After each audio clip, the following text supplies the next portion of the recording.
Ушул Абай Кунанбаевдин 180 жылдыгына орай осындай сауалнама жүргүзүп, сизге бир сурак. Абай атамыз канча жаштан баштап өлең жаза баштады? Өлең. Дұрыс. Бір сұрақ қойсақ болады ма? Биыл Абай атамыздың 180 жылдығы өткізілді. Абай атамыз қай жылы туылған? 1945 па? Рахмет, дұрыс айтты. Рахмет. Абай атамыздың 180 жылдығына орай бір сұрақ қойсам, Абайдың туған жылы?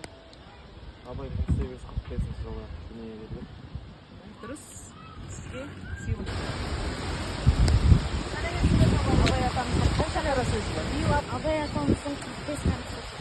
Дұрыс, мен саған сыйлық. Рахмет. Сәлем. Атыңды? Әліби, биыл Абай атамыздың 180 жылдығы білесің ба? Я білем.